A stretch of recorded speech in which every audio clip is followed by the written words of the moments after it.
Good morning students. आज हम बात करेंगे बहुत ही इम्पोर्टेंट टॉपिक किंगडम प्रोटिस्टा के बारे में। इससे पहले मैं आपको किंगडम मोनेरा के बारे में बता चुका हूँ। हम यहाँ पे 5 किंगडम पढ़ेंगे: monera, protista, fungi, plantae, animalia. 1 by 1 हम डिस्कस कर रहे हैं। तो इससे पहले हमने किंगडम मोनेरा के बारे में पढ़ा था और आज हम डिस्कस करेंगे किसके बारे में? किंगडम प्रोटिस्टा के बारे में। बहुत ही इम्पोर्टेंट टॉपिक है। तो देखिए,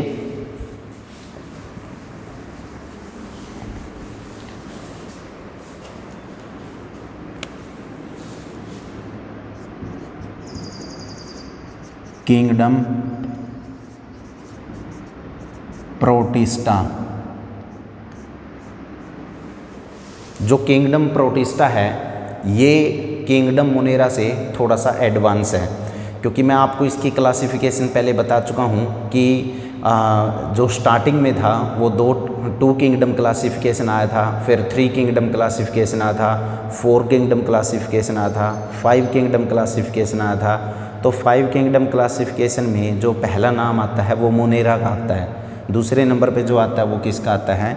वो आता है प्रोटिस्टा का। ठीक है, तो kingdom protista proposed by Ernest Haeckel in 1866। Kingdom Protista को अर्नेस्ट हैकल ने डिस्कवर किया था 1866 के अंदर। ठीक है, और दूसरी बात क्या है इसकी? These are unicellular, eukaryotic and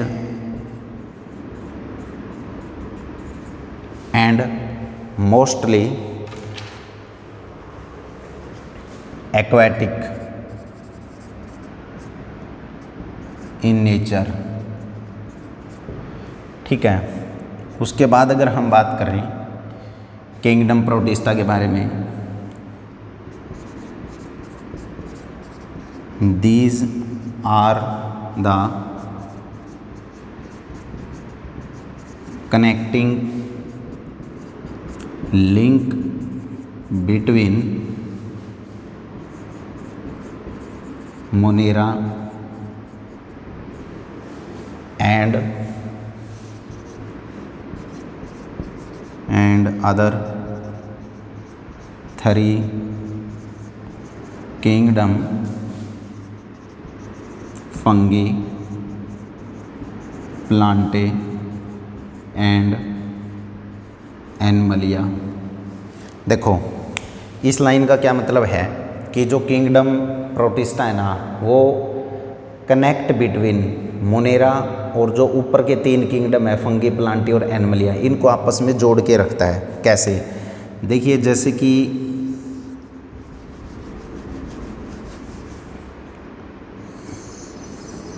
इसको मैं मान लेता हूँ किंगडम मोनेरा। एक मिनट, ये किंगडम मोनेरा है, ऐसे ही पढ़ते हम। ये हो गया किंगडम मोनेरा। ठीक है, और फिर कौन सा आ जाता है? प्रोटिस्टा। अब जो ये बाकी 3 किंगडम बच जाते हैं इस तरीके से, ऐसे कौन कौन सी? Fungi, Plantae, Animalia. तो देखिए, आप जो प्रोटिस्टा है ये ऊपर वाले जो 3 किंगडम हैं और जो ये नीचे वाला फर्स्ट किंगडम है, इनके बीच का कनेक्शन रहता है। कौन? प्रोटिस्टा। तो इसलिए ये लाइन लिखी गई, these are the connecting link between Monera and 3 kingdom Fungi, Plantae and Animalia.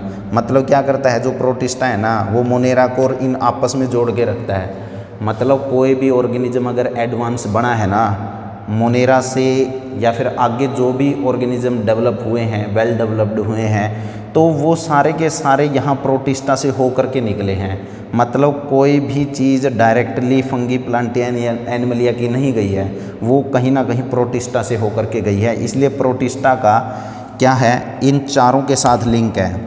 Protista का मोनेरा के साथ भी लिंक है, फंगी के साथ भी लिंक है, कहीं ना कहीं प्लांटे के साथ भी लिंक है और एनिमलिया के साथ भी है। और ये बात तो मैं पहले भी डिस्कस कर चुका हूँ कि प्रोटिस्टा को कहाँ से मॉडिफाई किया गया है, प्लांटे से लिया गया है, मतलब प्लांटे से प्रोटिस्टा को निकाला गया है।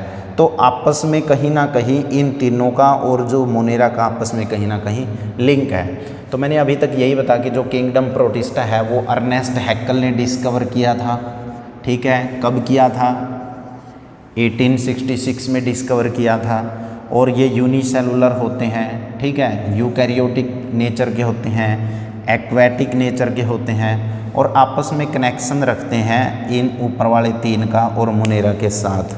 ठीक है, उसके बाद अगर हम इसका एक बेसिक सा पॉइंट पढ़ लेते हैं, दीज आर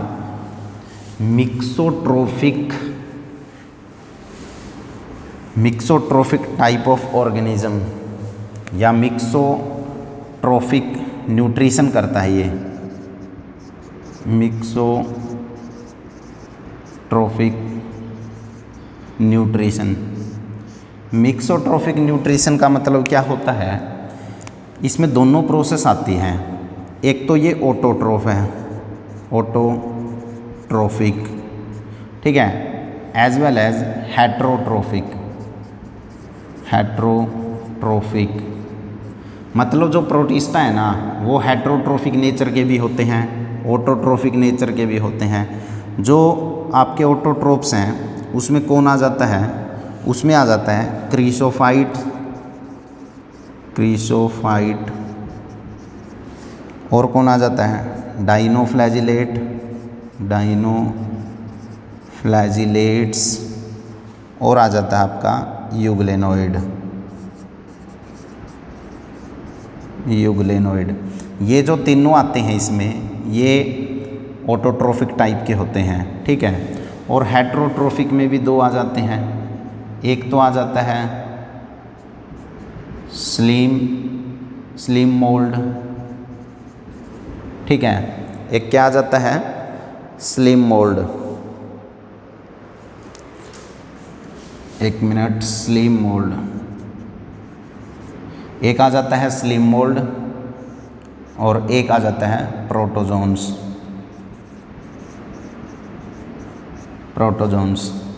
जो स्लिम मोल्ड्स होते हैं ये कैसे नेचर के होते हैं, सैप्रोफाइटिक नेचर के होते हैं,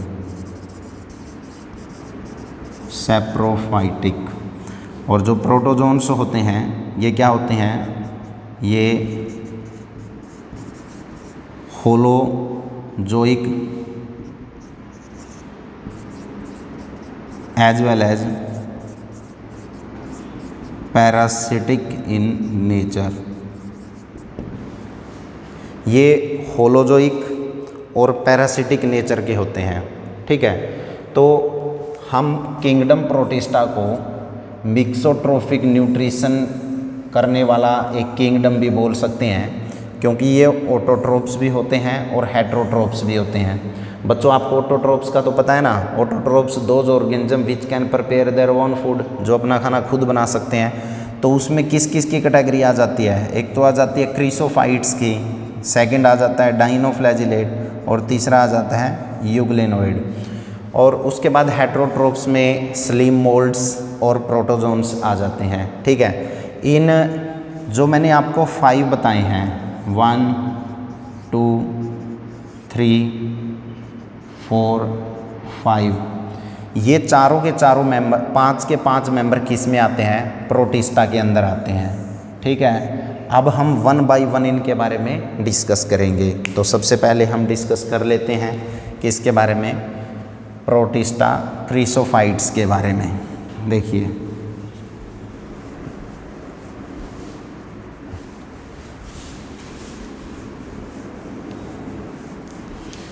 काफ़ी इम्पोर्टेंट है ये क्रीसोफाइट्स। देखिए सबसे पहले हम डिस्कस करेंगे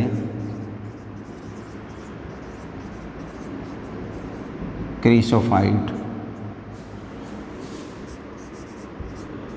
दे include diatoms as well as golden alga। जो क्रीसोफाइट्स हैं वो डाया एटम्स टाइप के होते हैं। डाया एटम्स का मतलब होता है ये एक तरीके के सिंगल सेल एल्गा नेचर के होते हैं और इनकी जो सेल वॉल है, सेल वॉल वो किसकी बनी होती है? सिलिका की। ये काफ़ी इम्पोर्टेंट पॉइंट है, ठीक है, सिलिका की बनी होती है। मतलब जो क्रीसोफाइट्स हैं उनकी सेल वॉल किसकी बनी होती है? सिलिका की बनी होती है। ये सिंगल सेल एल्गा टाइप के होते हैं, इन्हीं को हम डाया एटम्स इन नेचर बोलते हैं। गोल्डन एल्गा, ठीक है, ये भी एक तरीके की एल्गा ही फॉर्म है। या तो यहाँ पे हम जो क्रीसोफाइट्स के बारे में पढ़ रहे हैं ये डाया एटमोसियस और गोल्डन एल्गा के नाम से इनको हम जानते हैं। दूसरी बात ये है due to deposit of silica thus they are indestructible and accumulation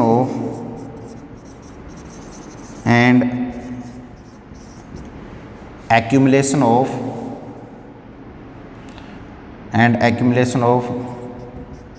silica and accumulation of over billions of years in the form of diatomite,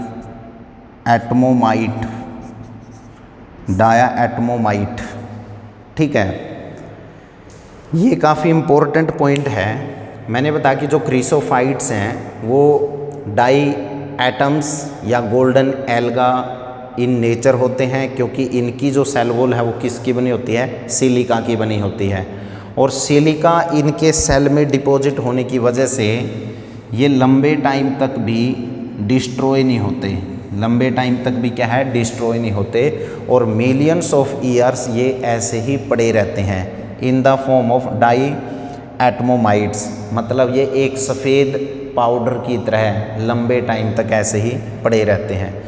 उसके बाद जो क्रीसोफाइट्स होते हैं दीज आर फोटोसिंथेटिक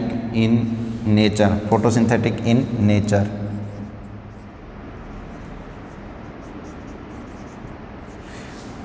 एंड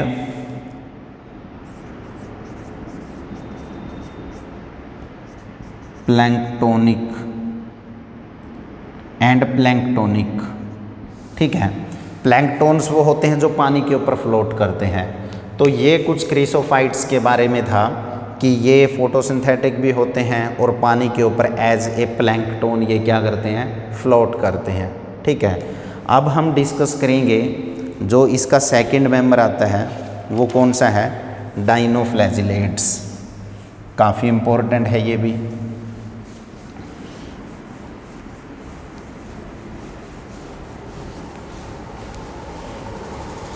देखिए सेकंड मेंबर है डाइनोफ्लैजिलेट। डाइनोफ्लैजिलेट क्या होता है? डाइनोफ्लैजिलेट में दे इंक्लूड टू डिससिमिलर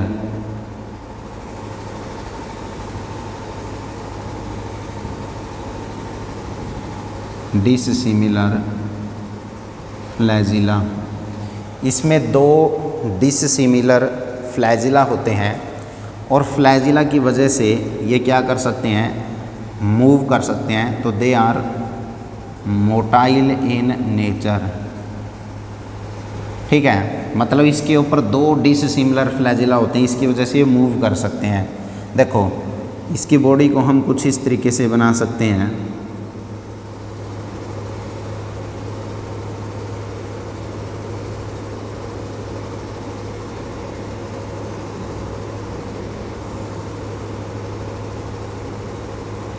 इस टाइप में, ठीक है। ये डाइनोफ्लैजिलेट है। इसमें एक जो फ्लैजिला है वो तो ट्रांसवर्स नेचर का होता है, मतलब ट्रांसवर्सली होता है, और दूसरा जो फ्लैजिला है वो कैसा होता है, लॉन्गिट्यूडनल। मतलब ये तो होता है इसका ट्रांसवर्स फ्लैजिला, और ये कैसा है, लॉन्गिट्यूडनल फ्लैजिला। ये लॉन्गिट्यूडनल फ्लैजिला है, ये ट्रांसवर्स फ्लैजिला है। तो इसमें 2 फ्लैजिला होते हैं डिसिमिलर, ठीक है। एक थोड़ा सा लॉन्ग होता है, एक शॉर्ट होता है। उसके बाद अगर हम बात करें डाइनोफ्लैजिलेट्स के बारे में, तो मोस्टली मरीन वाटर में पाए जाते हैं। They are found mostly marine water as well as fresh water। Marine water में भी पाए जाते हैं और फ्रेश वाटर में भी पाए जाते हैं, ठीक है। और इनका नेचर कैसा होता है, दे आर फोटोसिंथेटिक। ये फोटोसिंथेसिस भी करते हैं, मतलब फोटोसिंथेटिक नेचर के होते हैं, ठीक है। उसके बाद अगर हम इसके बारे में पढ़ें, इसके कुछ एग्जाम्पल हैं, काफ़ी इम्पोर्टेंट है एग्जाम्पल। फर्स्ट एग्जाम्पल आता है नोक्टिलुक्का, NOCTILUCA,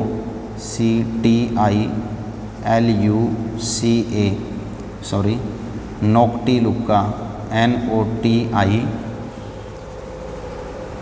एक मिनट, NOCTI, नोक्टिलुक्का LUCA, नोक्टिलुक्का। ये जो डाइनोफ्लैजिलेट है नोक्टिलुक्का, ये टॉक्सिक नेचर का होता है, टॉक्सिक नेचर, ठीक है। और टॉक्सिक नेचर होने की वजह से नोक्टिलुक्का का नंबर ऑफ फिशेस मर जाती हैं पानी के अंदर, to kill number of aquatic organism. बहुत सारे एक्वेटिक ऑर्गेनिज्म जो हैं वो मर जाते हैं इस नोक्टिलुक्का डाइनोफ्लैजिलेट की वजह से, ठीक है। इसका दूसरा जो एग्जाम्पल आता है वो आता है गोनियालेक्स। एक एग्जाम्पल और है, सेकंड एग्जाम्पल गोनियालेक्स। गोनियालेक्स को हम रेड डाइनोफ्लैजिलेट बोलते हैं। और रेड डाइनोफ्लैजिलेट बोलते हैं क्योंकि ये जो समुद्र का पानी है ना, बहुत जल्दी मल्टीप्लाई करके समुद्र के पानी को क्या कर देता है, रेड कलर का कर देता है। तो गोनियालेक्स रेड डाइनोफ्लैजिलेट है और क्या करता है ये, rapid due to rapid multiplication, ठीक है। तो रैपिड मल्टीप्लिकेशन करके क्या कर देता है, सी वाटर को क्या कर देता है, रेड कलर का कर देता है, रेड कलर का। इसलिए इसको रेड टाइड्स के नाम से भी जानते हैं, ठीक है। तो ये बताया कि जो गोनियालेक्स है वो रेड डाइनोफ्लैजिलेट्स है और रैपिड मल्टीप्लिकेशन करके समुद्र के पानी को क्या कर देता है, रेड कलर का कर देता है, और उसमें रेड टाइड से जो है वो आपको शो हो जाएंगे। ठीक है, ऐसे ही अगर हम बात करें और एग्जाम्पल आ जाते हैं इसमें एक दो, पायरोडीनियम एक एग्जाम्पल और भी है। अगर हम इसका एक एग्जाम्पल पढ़ें, पायरोडीनियम, ये भी टॉक्सिक नेचर के होते हैं, समुद्र के बहुत सारे एक्वेटिक ऑर्गेनिज्म को ये क्या कर देते हैं, किल कर देते हैं। उसके बाद जो अगला प्रोटिस्टा आता है वो आता है डाइनोफ्लैजिलेट्स।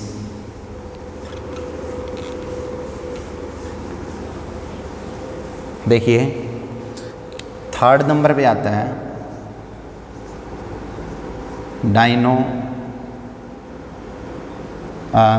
इस थर्ड नंबर पे कौन सा आता है, यूग्लेनोइड। थर्ड नंबर पे हम डिस्कस करेंगे यूग्लेनोइड।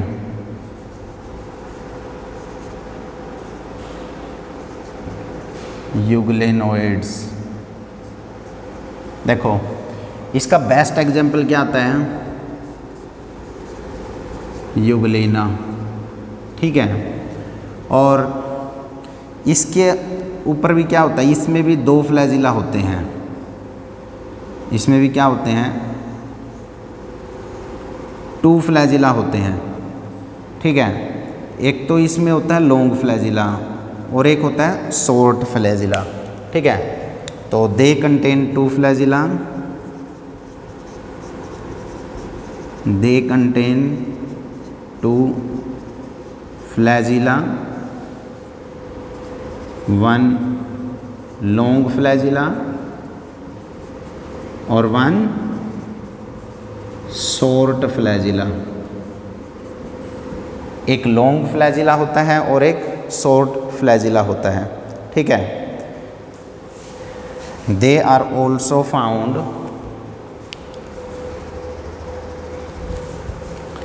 दे are also found fresh water and damp soil। ठीक है, फ्रेश वाटर में और एक नमी युक्त दो मट मिट्टी जो होती है, मतलब सोयल के अंदर भी पाया जाता है ये, और फ्रेश वाटर में भी पाया जाता है। कौन, डाइनोफ्लैजिलेट। और अगर हम इसकी और बात करें, euglenoid are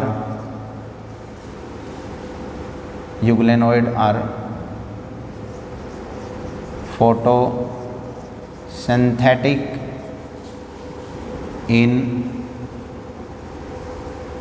in presence of